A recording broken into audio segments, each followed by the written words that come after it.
Yes, yes. Your So family going well? Safe? yes, yes, everybody's safe. Yes, Good. and and how about you? Yeah, pretty good. I got vaccinated my second jab just this morning. Oh, oh, I might really? might be Oh. a bit woozy. So So, I'm will you finished. still be presenting? I'm doing a bit of it towards the later part, the bosses, the other Mm-hmm. big bosses are leading the show today because I Oh, is told them it? that because I'm getting I told them that I was getting the shot Yeah, this yeah. morning, and Mm-hmm. I wasn't sure whether it was gonna have some side effect or something like that, or Oh, yes, like a yeah. very soft. So yeah, I asked them, but yeah. Oh, Did you okay. guys get the materials that I threw? I haven't checked my email. I'm sorry, but no, I don't think we received. Oh, okay. That's I sent it through to Shruti and Pooja. okay. Is it? Oh, yeah. Then they must be having it. Yes. Okay. Mhm. I mean, for like in the future, if you give me your email, I can add Yes, you yes, to the definitely. list. Yeah, I wasn't. Yeah, I'll just share my email ID with you, and then you can send me as well. Yeah. Yeah, fantastic. Let me just share the screen as well. So Yes. So you will be everyone. starting with the meeting. Or is it okay if we wait for everyone and then we can start? Because, like I said last time, we are live streaming the session. So, Yeah, absolutely. Yeah, absolutely. But yeah, so let me just set it up to make sure. sure. Yeah.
So I guess everyone is here.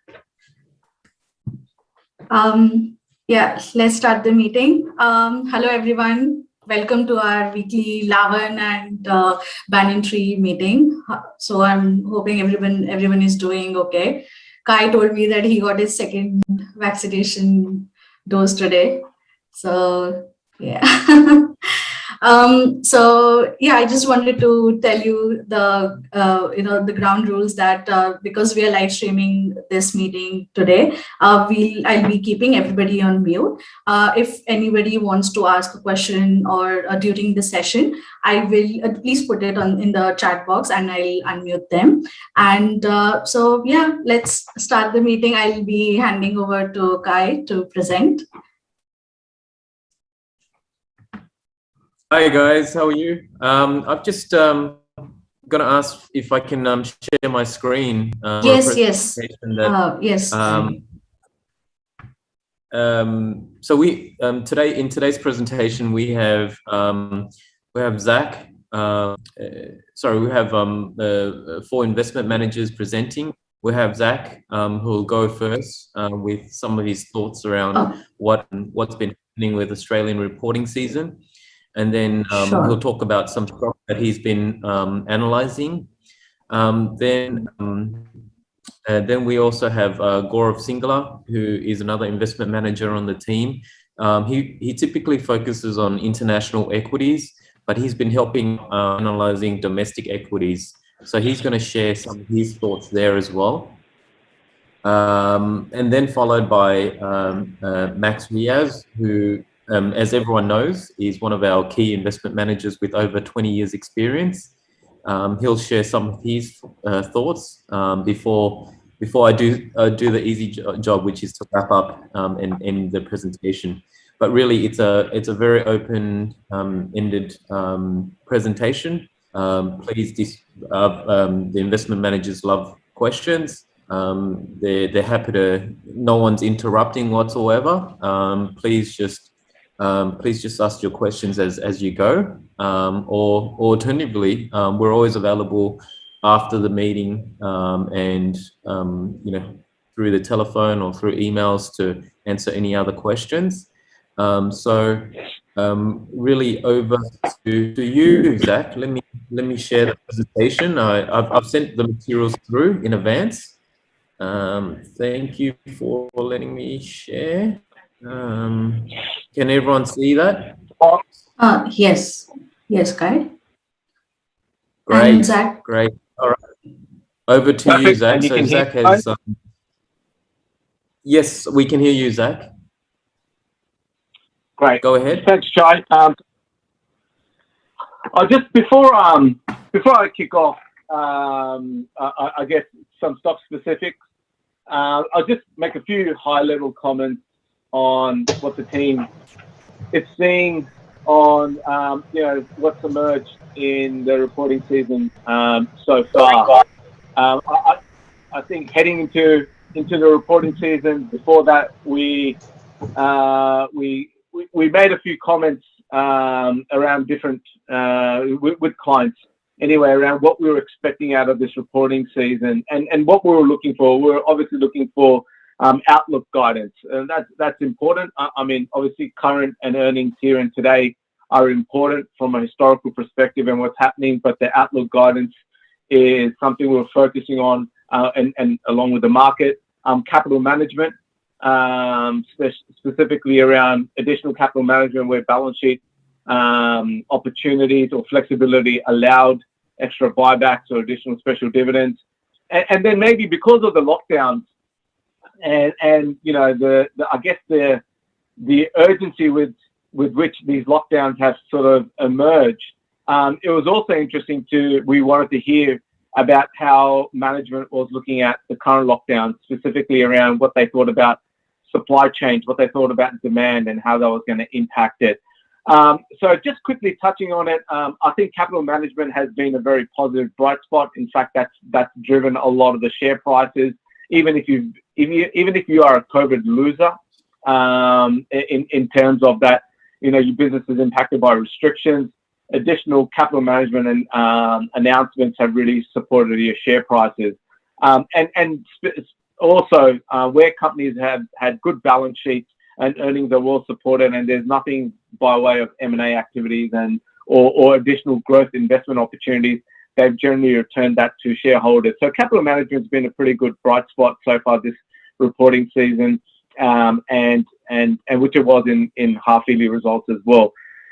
Outlook guidance, again, look, we were looking for outlook guidance, but largely in line with our expectations. Not too many companies have given outlook guidance given the uncertainty, and that's fully understandable. I mean, there's no currency for any of the management teams to come out unless they're absolutely certain.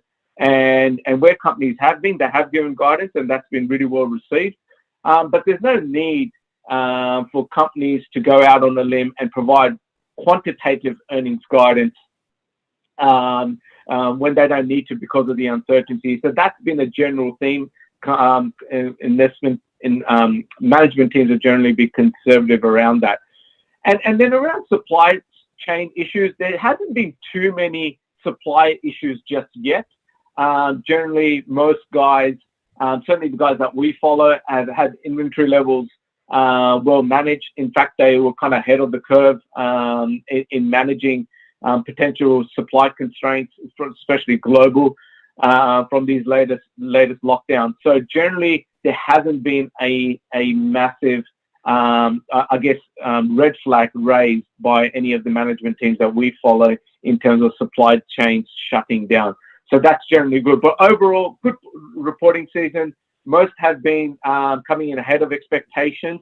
But the interesting thing is FY22 numbers have been cut by a consensus post the results. So that's the general feel for the next for the first 2 weeks or first 2-3 weeks of reporting season. If we could just go to the next slide, I guess I'll just go through a few. Zach, can I just ask, do you generally feel that the company's balance sheets of the companies that you've analyzed are pretty strong to withstand going through, I guess, this next phase of Delta? Yeah, good point. So it's a good question because it allows me to touch on something I didn't touch on. So balance sheets are definitely in much better position. But the other point really is that companies and management teams now have a COVID playbook. They've been through this. They were caught off guard beforehand. And most, well, hopefully the smart guys said, well, we'll see how this plays out. We've seen how this plays out. And generally, teams have been much more better prepared. And I'll just raise one real good company, Super Retail Group, in fact, increased their inventory by 48% because they knew the demand was coming in lockdowns. And this is 48% on previous June PCP 2020. And we're not worried about that inventory increase because the kind of inventory they hold doesn't go obsolete.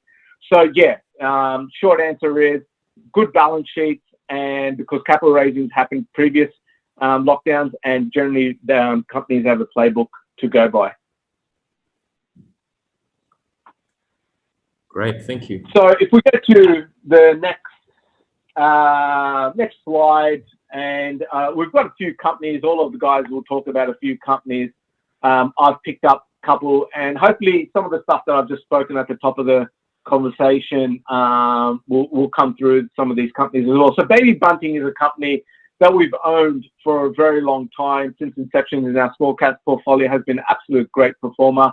And the key point really here was the past results were good and margins were improved, but it's the outlook that really disappointed the market. And to be honest, the outlook was cycling very strong results. The latest lockdowns have impacted these guys a little bit. The online sales are still growing at a very good clip. I think off the top of my head, about 40% in the trading update for the first 7 weeks or thereabouts. But it's the stores that have been impacted by the latest obviously restrictions. But here's the thing: those of us who are parents on this on this call will understand you can only defer. You can only defer the expenditure around a newborn or a toddler for so long.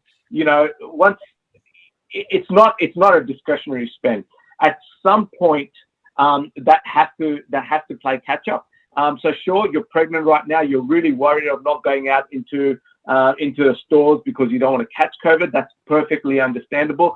But at some point when its restrictions ease or when the baby comes, you're going to have to go make that purchase, whether it's online or in store. And interesting on that, it's in our report. We put out a chart that the management actually provided. The scan data, Medicare scan data, is actually up quarter on quarter versus PCP. So there's, you know, call it COVID babies, call it lockdown babies, whatever you want to call it. So there is this demand that's coming through.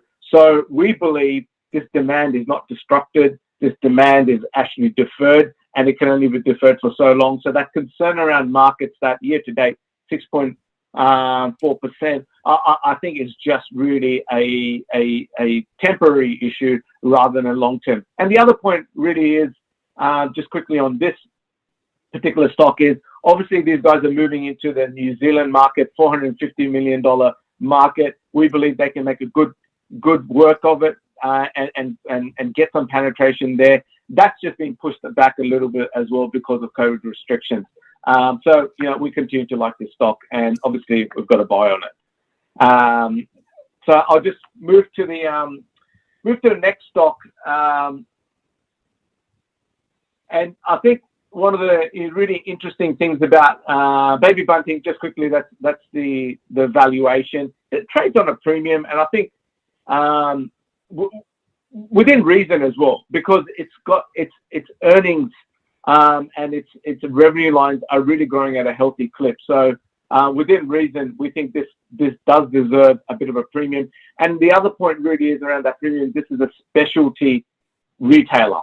So, you know, it's, you know, most of the products actually available in Baby Bunting are very much exclusive to these guys, and their private label is actually the penetration of the private label is increasing as well. So, you know, we believe that premium, whilst that 24 times PE, that 20 times PE may jump out at you, we certainly believe that premium is justified. Just the next slide, please. Can I just ask, you were like, I think one of the stories that you told me previously was when your wife went shopping at Baby Bunting. Did you want to talk about her experience or share her experience?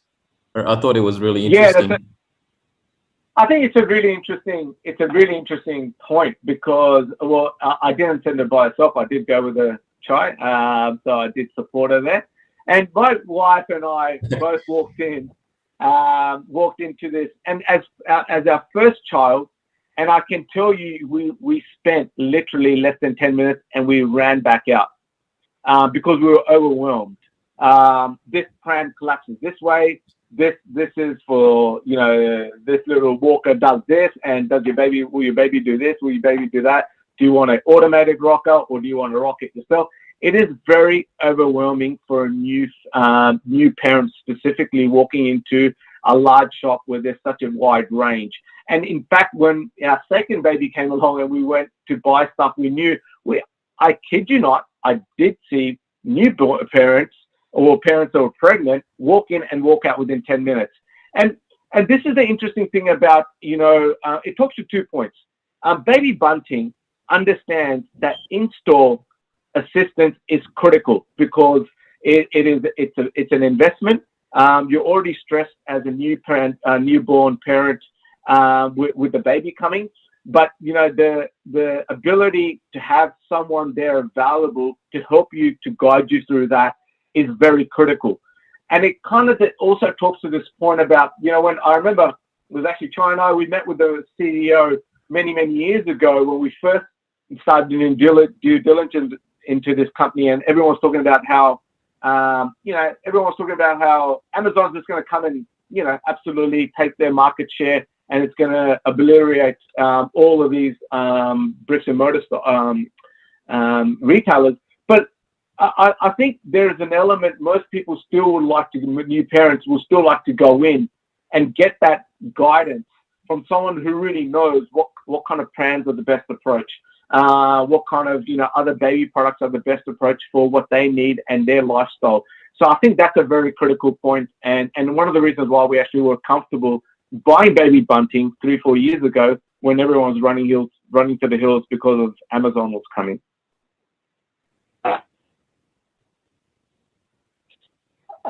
Great. There's another stock. I don't know if it's the same stock that's going to come up next. Bapcor and Brown. Bapcor. Just mixed two old companies together, but definitely, yes. The Bapcor. This is another interesting point. Retailer, specialty retailer. You're really, I guess, car maintenance and all of that. And I think one of the things that we really like about this company is a couple of things that I've spoken about before. When we talk about management teams having a playbook, these guys really worked on their playbook in the previous lockdown, and that we know that because when we met up with the CFO post initial onset of COVID and around November or October last year, they really spoke to us about how, the COVID gave them an opportunity to really increase the efficiency in their business. And so what do I mean by that? They said, well, our shop fronts, our car maintenance sheds and whatnot, we realized we used to have 5 or 6 people in the past, but when COVID initially hit, due to the restrictions, we could only have 2 or 3 people in there. But the company also realized that maybe they only needed 2 or 3 people in there to begin with, and maybe they weren't working as efficiently in the past. And so coming out of the initial COVID onset in 2020, these guys really, they really learned a lot of things about their operations and how they can be better at running the operations. And I think these guys have come out of it much stronger. And you can see in their earnings growth and in their revenue growth numbers. And so good, strong market positions. Look, these guys are expanding. They're proposing a new DC center, and you can actually see the investment of $34 million, right, actually has a meaningful enough $4 million at the earnings line. So that's a pretty decent return on invested capital. So this is the one that they've just, they've opened just one up recently. So this is a new proposed DC center. So again, just that, I guess, COVID playbook and learning from what happened in the previous lockdowns and how to run their business efficiently. But these guys have very strong market positions. They have actually picked up market share in their retail, trade, and wholesale segments. So we really like their business. I think, again, this stock trades at a premium because of its quality and its market positions. But I think what the market was a little bit concerned about was, again, just the uncertainty around, the current restrictions. And obviously there was no earnings guidance provided, which we think is completely understandable. But this is another company, a kind of a specialty retailer. Again, if you need to buy something for your car, absolutely. There are some ticket items that you could go onto Amazon and online and purchase it. But there are some things you just need to go in and talk to a mechanic and say, hey, I'm not sure if this is the right product, or I don't know if this is what I need, even if you're a DIY kind of a guy. So I think there is only an element of how much to spend in their part of the segment can go online, because I think you still need that human touch and that I guess insight and experience to guide you through with some of the purchases. So I think we like this company. It's a great company, and in share price weakness, I think around this uncertainty, this would be a good long-term buy. And it's also, just a final point on this one, maybe if you go to the next page, which is the valuation page, I think this company is always traded at a premium. And one of the things I'll just highlight is that the company has expanded to international markets. So it's expanded to Asia. It's done it with a local JV partner.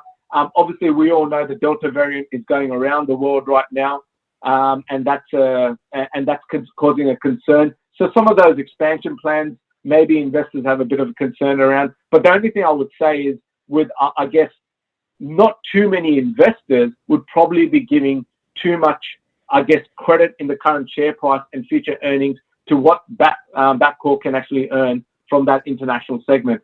So you may be potentially picking up, the international growth option for free in the current share price. But yeah, we like this company, and I think the weakness, obviously presents a good buying opportunity. And so we got a price target of $8.60. And just finally, changing tack a little bit. Sorry, Zach. Can I just ask on Bapcor? Can I just generally ask? Do you feel the company is doing really well because a lot of people are firstly just buying more car parts and accessories because they're using less public transport because of COVID, as well as they're traveling less internationally? Can you just bring some color to that thematic? Is that what is happening with the company right now? Yeah, look, it's a very interesting point, because so there's two sides of that coin, right? So people are not traveling on public transport as much, and you're right, used car sales have gone up, which is absolutely positive for these guys. But then the trend to work from home also means people may not be traveling as much via cars as well. So the maintenance, time frame starts to get pushed out a bit. But certainly the pickup in used cars, car sales decline was in general before COVID was in dire. It was actually struggling, and it's picked up again. So that's real positive. One of the interesting metrics to follow, and it's one of the metrics actually we follow for the competitors in the international market in the US, where the data is actually provided on kilometers traveled per year by cars. And that's probably a better metric to look at, because that kind of gives you an indication of, is that increasing, the wear and tear that's associated with that. But yeah, look, I think absolutely it's a positive that people are likely to be traveling by car more. And you're right, internally, internal holidays, people are doing by road. I've started driving by road more since the initial COVID, going to Melbourne, go to Queensland when we were allowed to. That takes it out of you. But yeah, we just want to make sure we understand the opposite side of that, is that working from home may mean that the overall kilometers traveled in Australia, we haven't been able to find the data. Overall kilometers traveled by cars is something we want to keep an eye on. The last one is changing a bit of tech, is HT&1. This is a media company. Here, there, and everywhere is the long name of it. Look, this is a company we followed for a long time. We don't follow too many media companies. We follow Nine Network, and from our point of view, that's probably one of the best media companies in the world, in Australia. And then it's HT&E. HT&E, its core business is really radio. And the issue around some people are with HT&E is that they reckon radio is in structural decline because people are moving into podcasts and whatnot. In fact, these guys have exposure to podcasts, iHeartRadio, and it's actually their podcasts are growing at a very rapid clip. And they're now looking at ways how they can commercialize some of that and help their clients, get exposure to that podcast growth and whatnot. So that's one point. The other point really is radio over the last 4 years actually has grown. The radio listenership has actually grown by 9% or so. So it doesn't suggest to us that radio is struggling. Certainly, some of the other mediums of media is losing viewership. Linear TV, the traditional TV, is obviously one that people speak about. But from where we stand, I think media still has a place to play. These guys have very strong market positions. If you look at our latest report, we put in some charts about their market share, They've got, you know, the Carl and Jackie O show, which does really well. They've got a really good personality. So we think media has a place to play. We believe these guys, being the leaders and strong market positions, are best to obviously, you know, capture that. And then they've also got the opportunity to pick up with this new whole digital revolution. So they've got digital media, they've exposure to podcasts, and that picking up numbers in terms of people listening to the podcast is the number one, I guess, priority right now. Commercialization of that will come later on, because once you build a good market position, there's ways to slice and dice I guess the economics of it. The other point I'll just raise is, if you've been reading the AFR, Seven West Media CEO has come out and said it, and also the CEO of HC&E has come out and said it, that there's likely to be more, I guess, consolidation in this segment. And the simple point is, I guess we agree with what the CEOs are saying. Look, you're competing with the likes of Facebook, YouTube, Google, and Instagram, who have a lot of scale.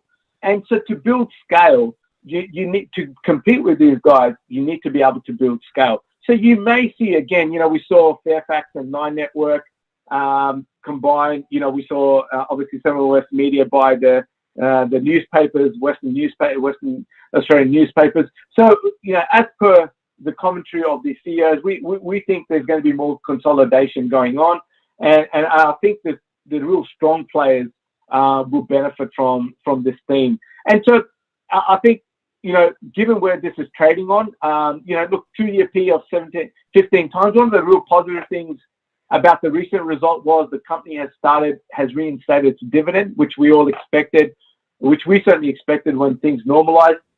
You know, putting aside the recent restrictions, the general market conditions for these guys have normalized, and trading on 15 times with a growing yield of 4.5% fully franked is pretty attractive to us.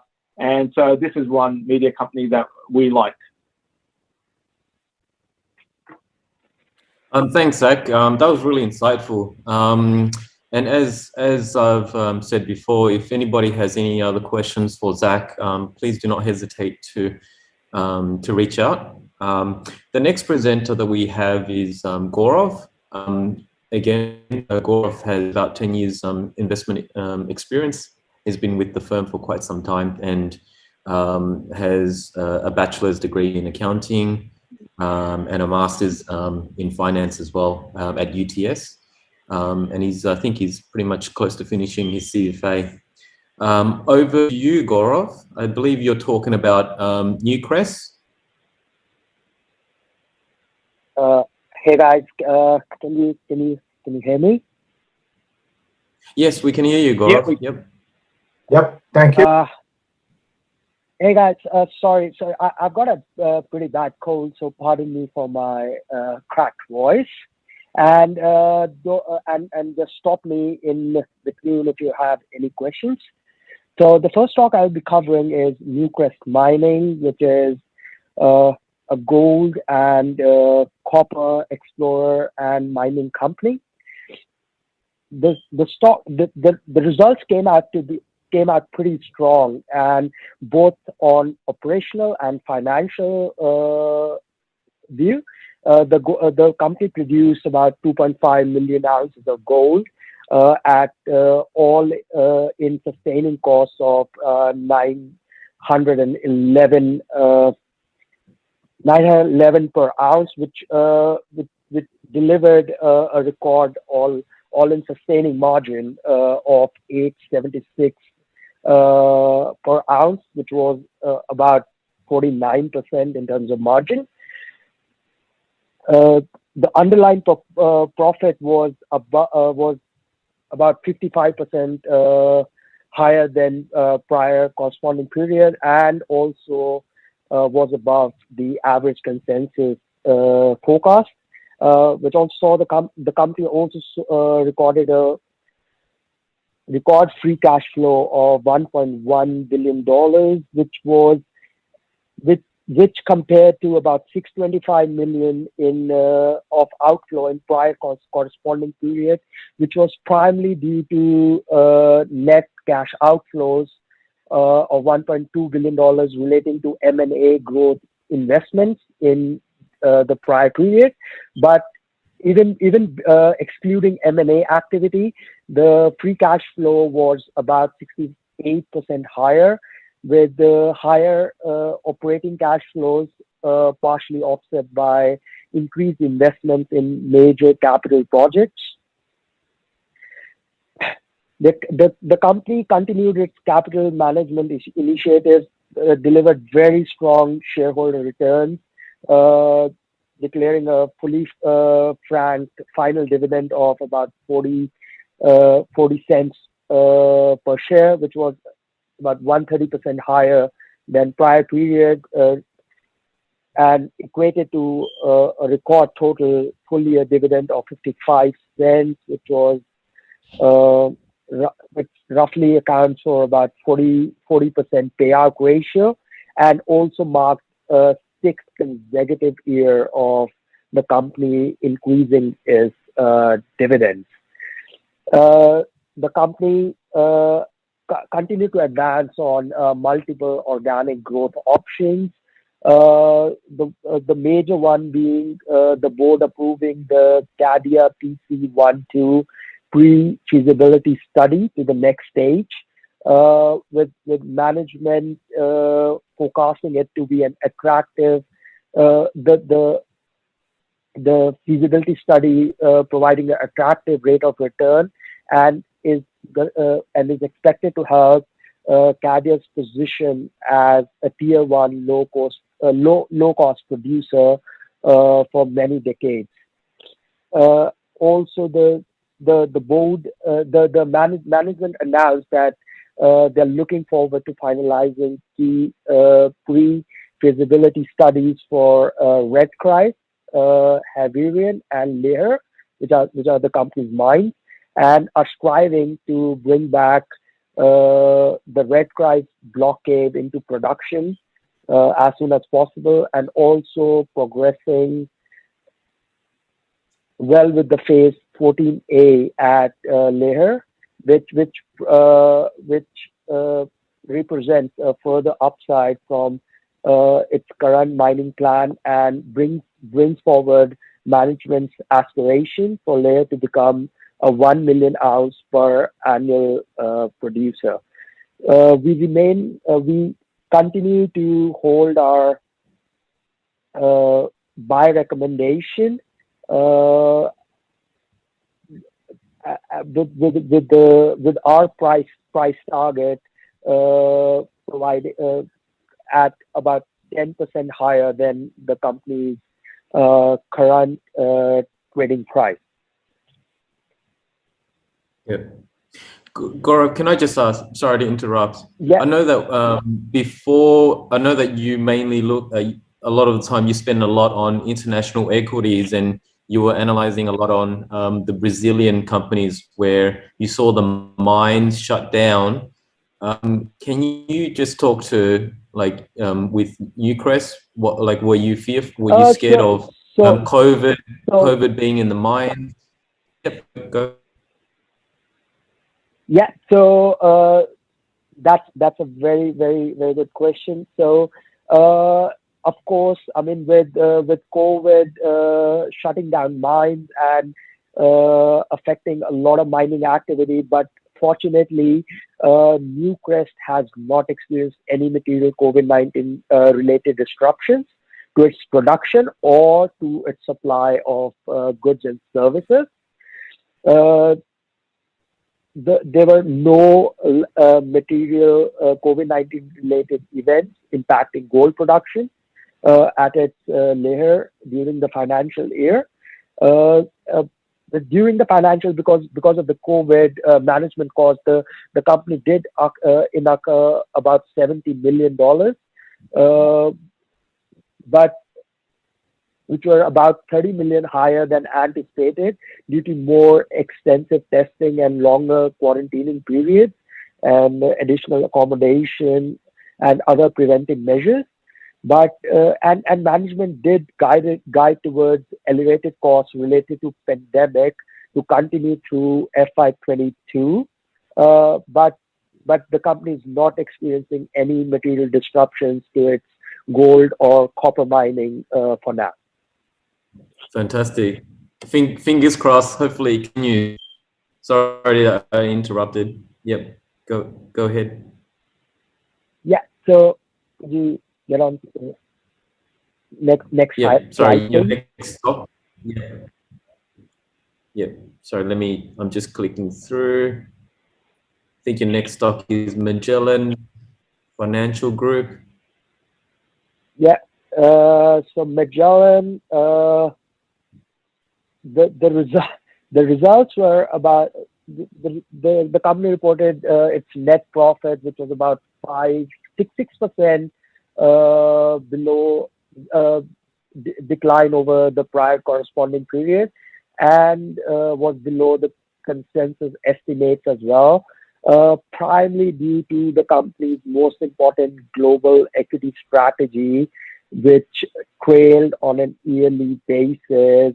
The strategy underperformed their respective benchmark by about 17%, which did reduce the performance fees by about 63% to 30 million. However, the core business of funds management managed to grow, with the company reporting management and service fee increase of about 7% and average funds under management increase of about 9% to $103 billion.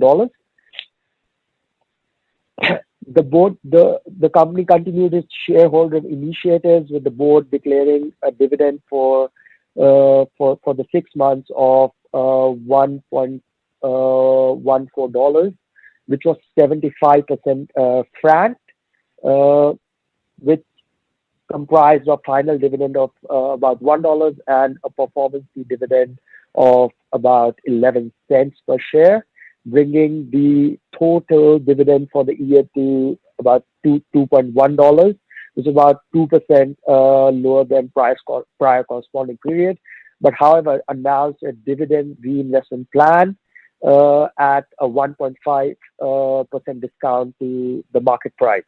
Also, on the franking, the company did announce that, as you must be aware, the overseas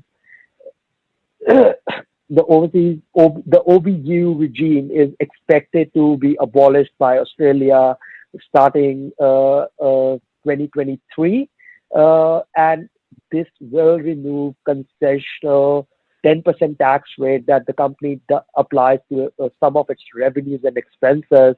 So from financial year 24 onwards, the company is expected to pay higher income tax of about 30% flat. All the revenues and expenses will be taxed at 30% flat, which will reduce the company's after-tax earnings, but will also increase the franking credit. So management expects the dividend, the frank dividend, the frankings to increase starting FY24.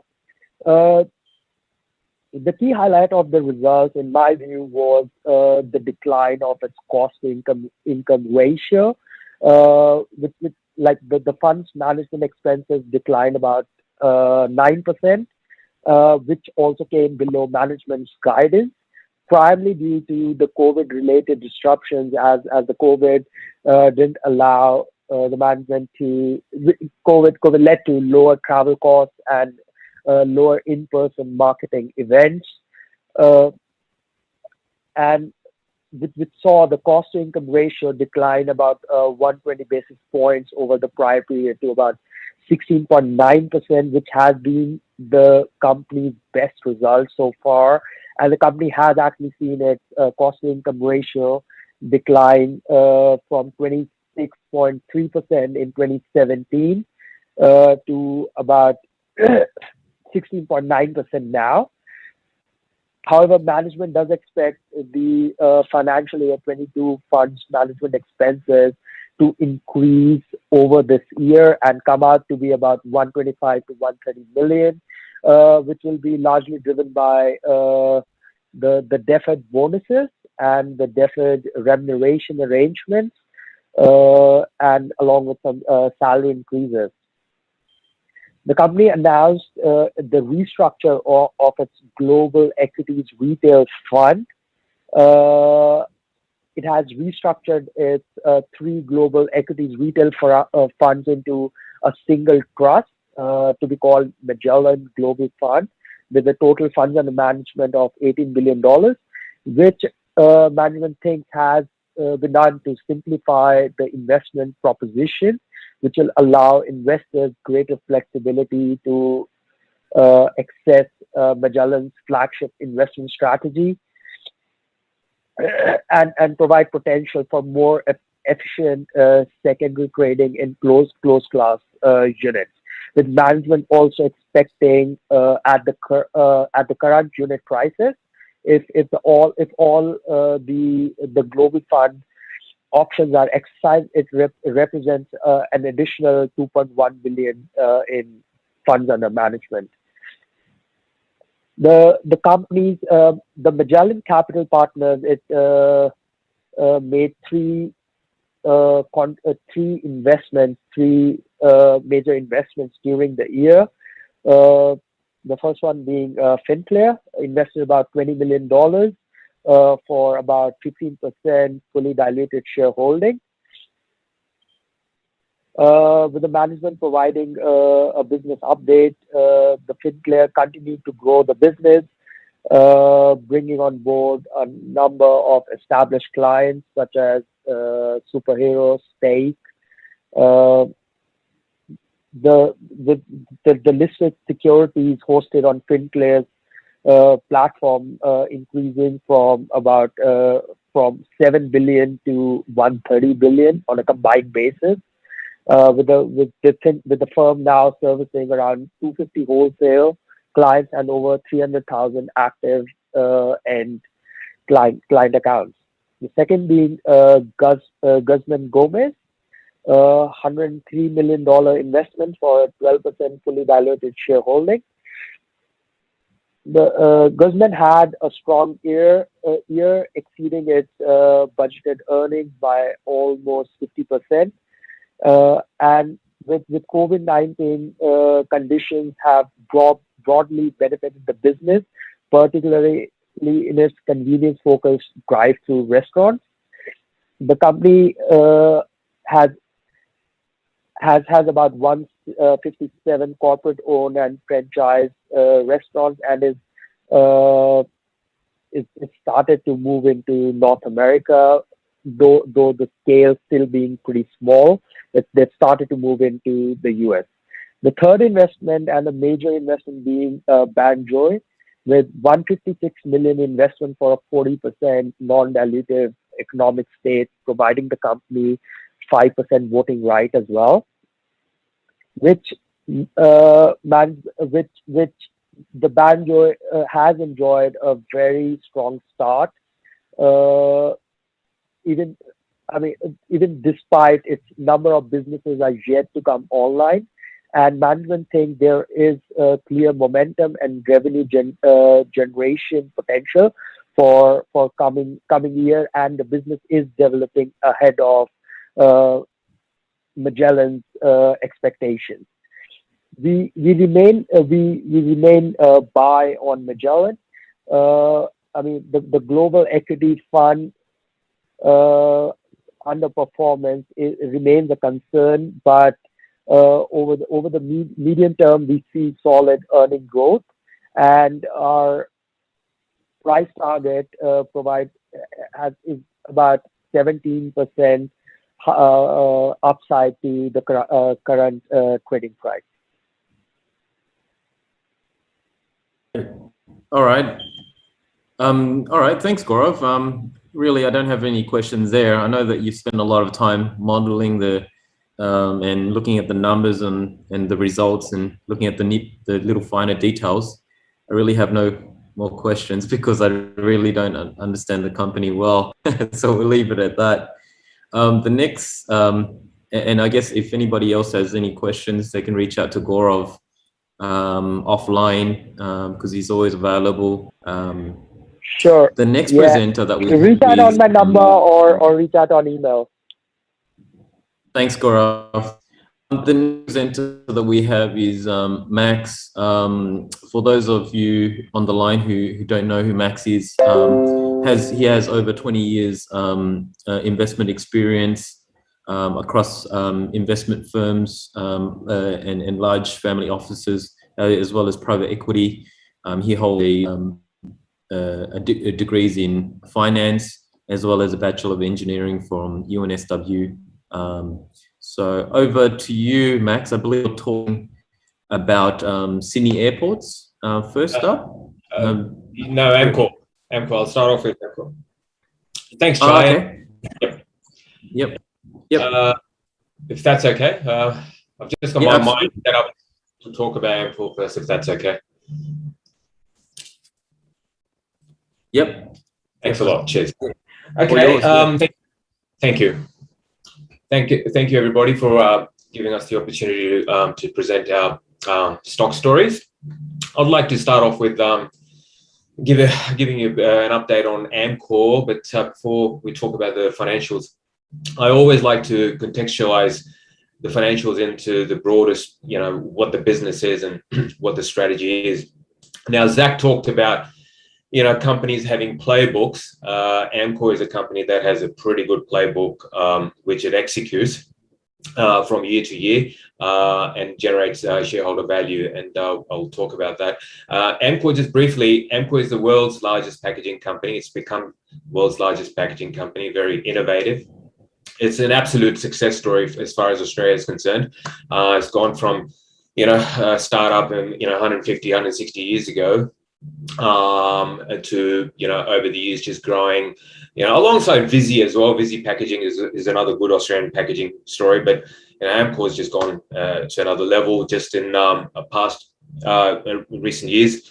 They've gone from having their head office based in Melbourne to now based out of Zurich, Switzerland, but domiciled out of that. But main listing of their shares is now on the New York Stock Exchange with CDIs on Australian stock market. So that's just to reflect the global business being truly multinational. The market cap is around 20 bill, 47 or 50 odd thousand employees spread around the world. If you look at their footprint in terms of revenue and clients, they've got almost 50% of their business in North America. But what I like interesting is they've got a quarter in about Europe. But the interesting story is coming out of emerging markets. They've got about 0.25% of exposure of their revenue in emerging markets, and that emerging market sits across the 27 countries. So it's a good holistic sort of penetration in that geography. And emerging markets, as we know, can go from South America to Africa, Middle East to Asia. So there's a good spread there across Asia, Latin America, and Eastern Europe as well as part of EM play. So very well diversified company. And this strategy is, I just want to touch on what is it that Amcor does. I mean, Amcor obviously is a packaging company, and we all know, briefly what packaging is. Any consumer product, whether it's a milk carton or can of Coke or anything that's being delivered or used by whether it's foodstuffs, tobacco, healthcare, the like, anything that's got packaging around it, soft packaging, paper-based packaging, cardboards, which has been a traditional box kind of packaging, but these guys they're in that space. And you would think, oh, well, packaging has gone from an industry of corrugated boxes to now pretty much integrated brand play for companies like Coca-Cola, for Unilever or whatever, because consumers are seeing their products on the shelf. You're not looking through the packaging. First thing you see as a consumer is the packaging. And this is where these guys come in.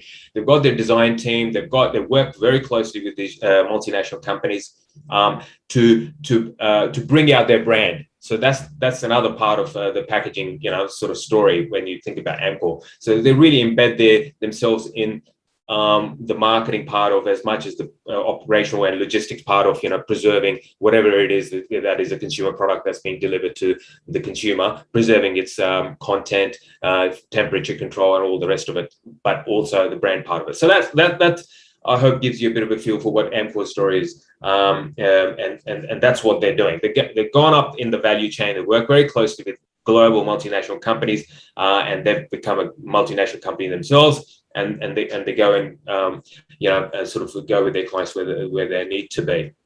So that's one part of their strategy. The other part of their strategy is, like I've been watching this company for the past 15 years, but really in the last 10 years, when the global financial crisis happened, these guys had a pretty good balance sheet from memory, and they were able to do a very big acquisition based on the fact that they had a good balance sheet and they got pretty good funding at good cost of capital. So they did almost a life-changing acquisition in 2009-10 thereabouts, and it was on the premise that we're going to consolidate this acquisition, and we're going to have in the order of magnitude of $200 to $400 million or thereabouts of operational synergies. Market questioned it at first, but then they let them go and so okay, we'll see when the proof is going to be in the pudding, when you deliver the cost outs, right? And then they did. So if you look at the share price chart, after 2009, it started to trend up as the benefits of that massive acquisition started to play itself out. So since then, in the last 10 years or so, the company has done about 38 or 40 acquisitions. So there's been a massive acquisition at the start of the last decade, and then there's been piecemeal acquisitions, consolidating and growing through consolidation behind the scenes globally. So that's been now. So then the share price sort of went sideways for a number of years because they were doing these small acquisitions, but it wasn't really making a dent on earnings. Now they've done in 2019 another massive acquisition of Bemis in America. Again, it's going to have synergies of about 200 odd mil, and it's playing those synergies out. $200 million, if it's falling straight to your bottom line, is a pretty good outcome. And if you see the margin growth over the years, it's actually gone from 6% margin to now about 12% margin in the business. So they consolidate well, they execute well. That is another pillar of their strategy. The third pillar of their strategy is to become, by 2025, become a producer of packaging that is going to be entirely recyclable. That's good. It's good business anyway. So they're going to be using recyclable input, and their packaging, once it's used and sees the end of life, it's not going to have an imprint on the environment, and will be fully recyclable itself. So what that does is that will introduce the company to ESG players. And we're seeing that there's a lot of funds being collected in the ESG focused active funds or ETF. And we're actually, in our client base, we've actually got clients that are very focused on ESG and very sort of, they've got mandates. And what these ESG funds are looking for is opportunities in companies like this to park their funds to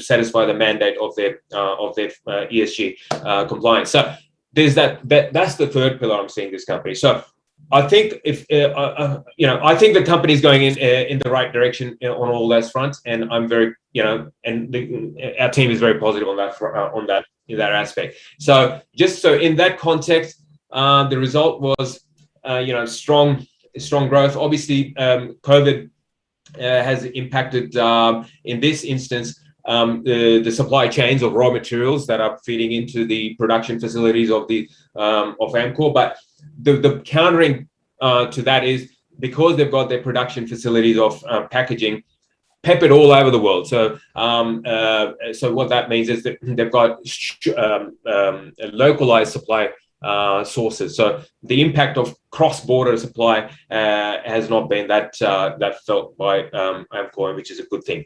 So margins I've touched on have been growing. The BMIT's integration is going well, exceeding expectations actually, and the market is sort of saying, well, that's the second major acquisition you've done, and the company has highlighted that look, they are seeing more acquisitions in the pipeline. But what tends to really move the needle is a massive acquisition, and that's what if they can pull off another one, in the next 5 years or so, that would be a good outcome.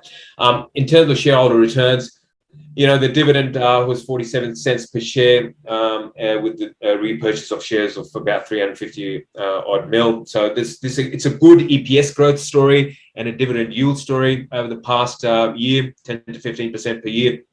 Sort of a return that these guys are generating. I mean, in terms of their financial performance, EBITDA on a compounded annual growth rate on EBITDA has been 6% year on year since 2010, which is quite a good growth rate, considering you've got a multinational behemoth that's sort of lumbering along and trying to grow its sort of volume on a sort of 3 to 4% basis, a year on year basis. So when it sort of falls through to the profit line, it's actually doubling to 6% growth year on year, which is very good.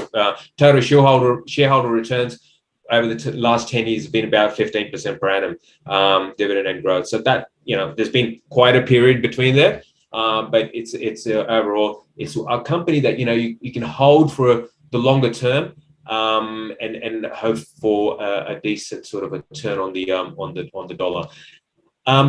That's as much I want to say about Amcor.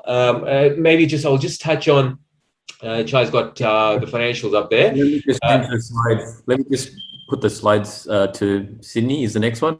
I wanted to also say, one of the things that impressed me is your access to the management team for Amcor. I know that you get really good access to them, and that you get, like, I think the conversation you and I had was that you spoke to them and you were quite impressed with their ESG.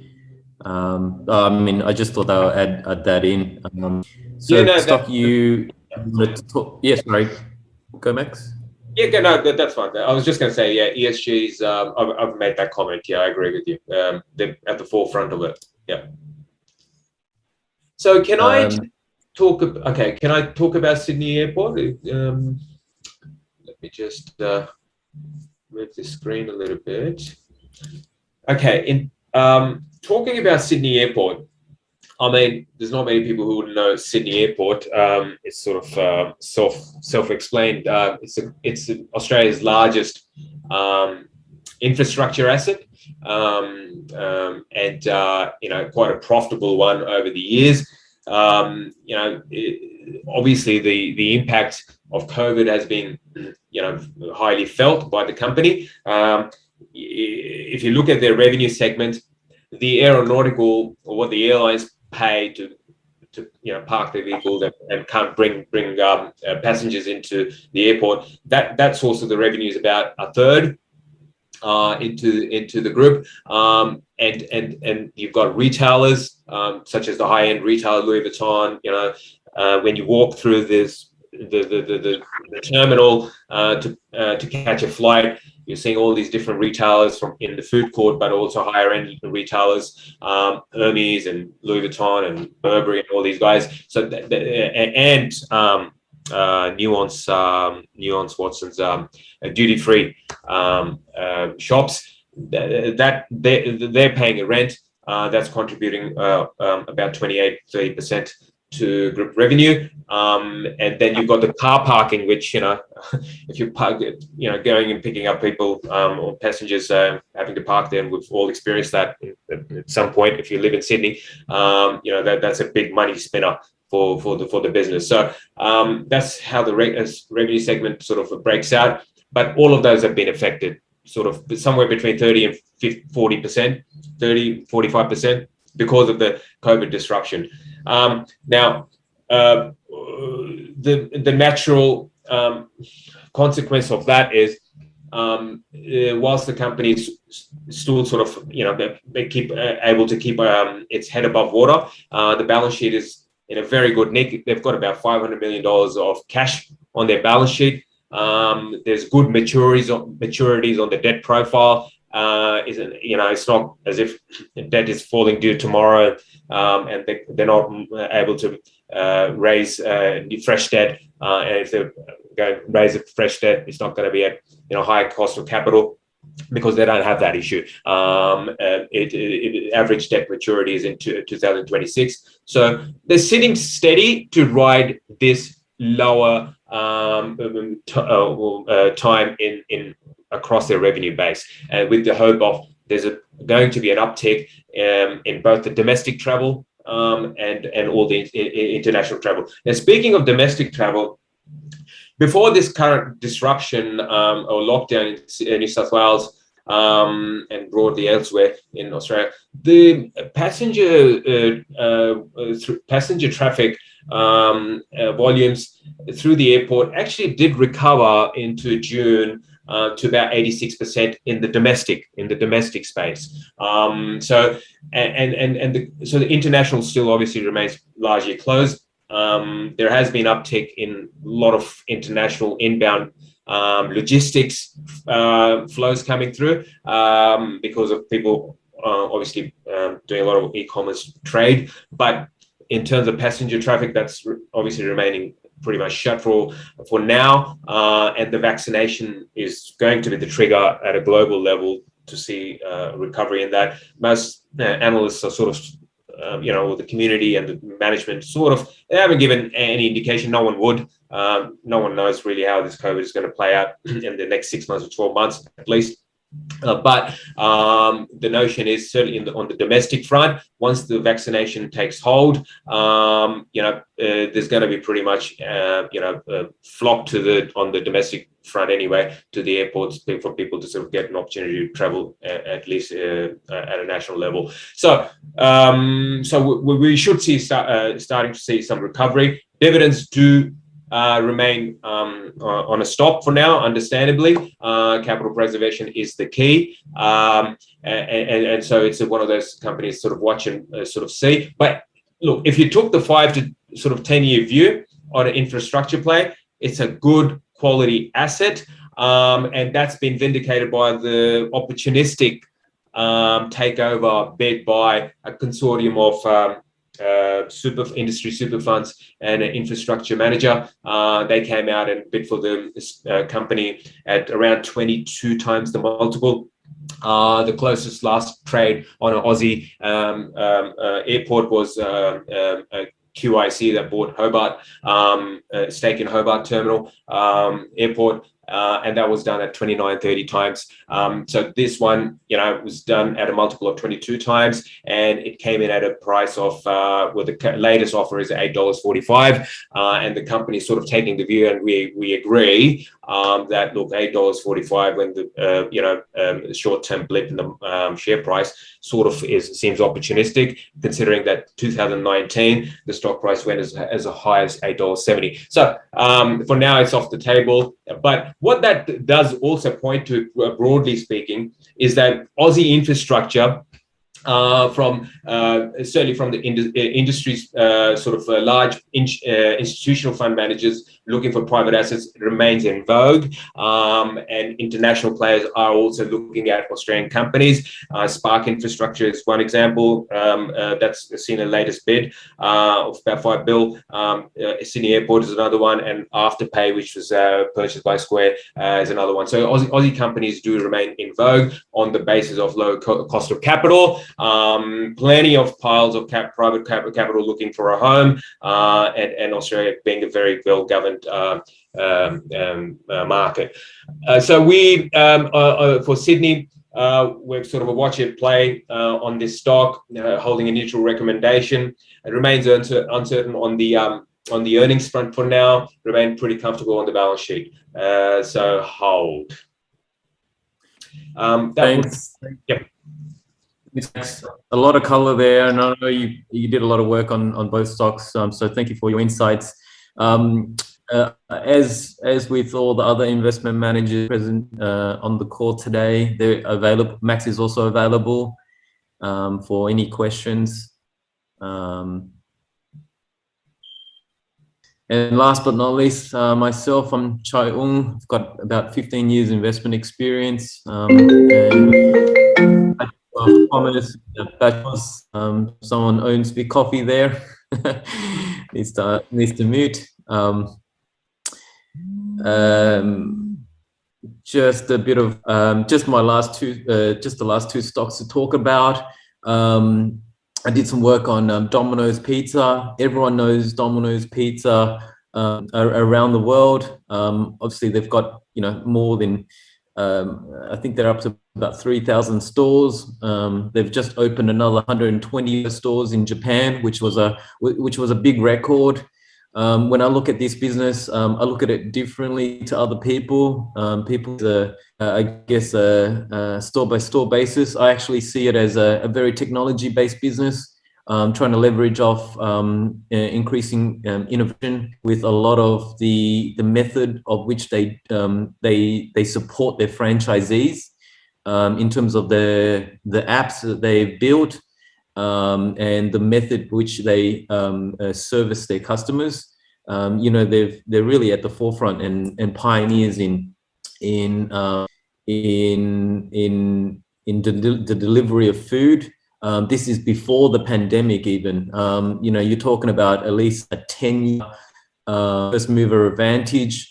Before we saw the advent of COVID bringing about Uber Eats, Deliveroo, and all those delivery services.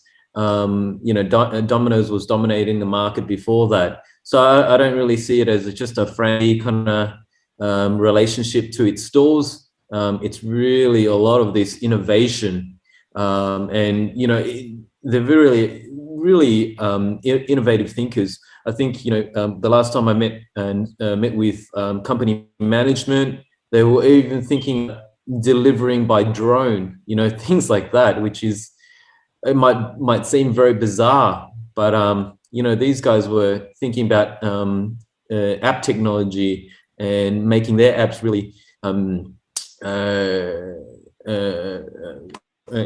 innovative and its functionality in terms of ordering items on their menu through the app way before COVID and way before everyone else thought about it.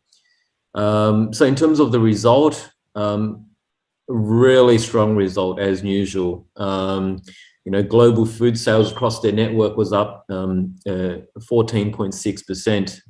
Earnings was up 27%.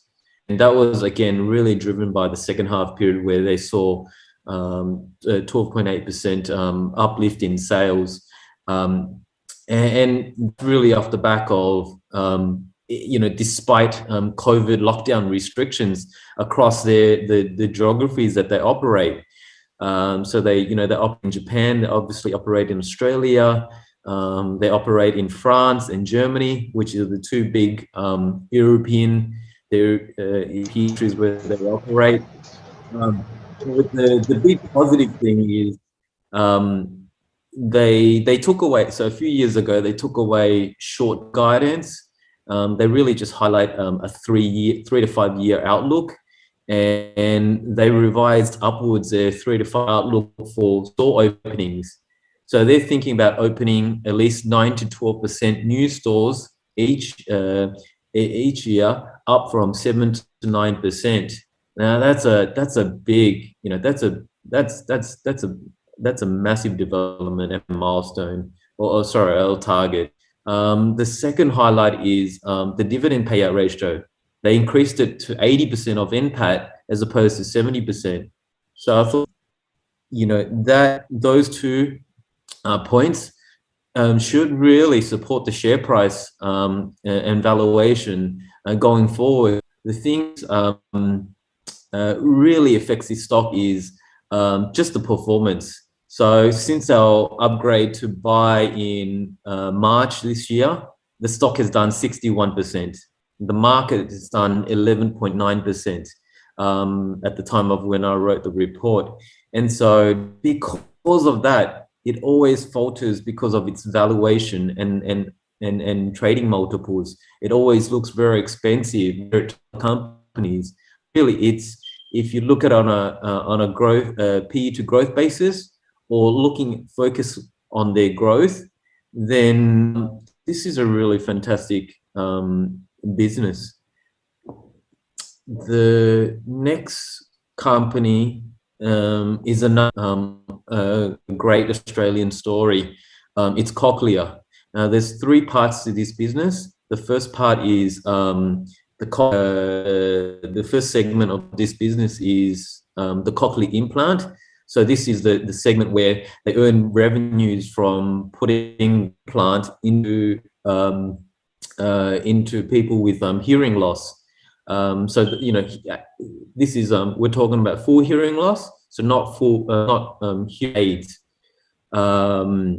And the interesting thing about that segment right now is that Cochlear is doing a study where they think that it's really beneficial for people on hearing aids to actually potentially get an implant earlier than normal. The study is still ongoing, but the implications of that study might mean that people that think that they have a problem with hearing and think that they need a hearing aid might transition to an implant more early. We'll just have to wait and see. But regardless of that, the segment's really benefiting from people getting implants in both ears as opposed to just one. So there's that low-hanging fruit that's been happening. But I don't know about you, but like hearing is such a crucial thing in life. And the fact of the matter is that it's you don't question how much you will pay for a device that it's going to bring you back from deafness back into the world of sound. So the results on that front really were impacted by COVID. With the COVID lockdown rules, also meant that hospitals were shutting down elective surgery, and that's where cochlear implants fall under. They were still obviously left open, the part of the hospital that managed COVID treatments, but the surgical aspect of cochlear was shut down. Now that's recovered in countries around the world, and that's meant that the results here were really fantastic. It was up 54% in terms of underlying NPAT, and that's really in line with guidance, though. The company expected that. The second part of their business, which is the consumables and the sound processor, really did well, as well as the third segment, which is bone anchored hearing aids. Tried to show me bone anchored hearing aid, the surgery a few years ago. It's a really gruesome both experience, but also very enlightening one. It's really amazing what this company does. So yeah, we have it on a valuation again because we felt that the outlook underwhelmed, and some of the countries just have to recover coming out of COVID and they're really needing to open up their elective surgeries again. But having said that, the medium to long-term outlook for Cochlear is fantastic. It's an amazing company. Great quality assets, great in terms of IP and technology. R&D is being improved, especially around the sound processor. Their hearing aid facility out in Macquarie is really second to none. They're really developing new apps that really improve the quality of life for a lot of people. Market position's been amazing for this company. It had very little recall relative to its peers. It had a bit of an issue with the N95, I think it was, one of the cochlear type of implants a few years ago, but that was very, very, very short-lived. The stock went down to $54 and it rebounded quite aggressively since then. So it's a really fantastic company. That was by and large it to the presentation today. Apologies, we've gone over a bit, but again, the questions now, but also everyone I believe on the call has our contact details. So happy to chat. Yes. Thank you so much, Kai. It was it was very good today, and yeah, like Max says, we had a good run today. And thank you so much, and thank you everyone for your cooperation. And yes, and Kai, we will reach out to you if we have any questions regarding the discussion we had today. Thank you. Thank you, everyone. Thanks, Sai. Thank you. Thanks, guys. Thanks, Vijay. Thanks, Pooja. Thank you. Thank you. Thank you.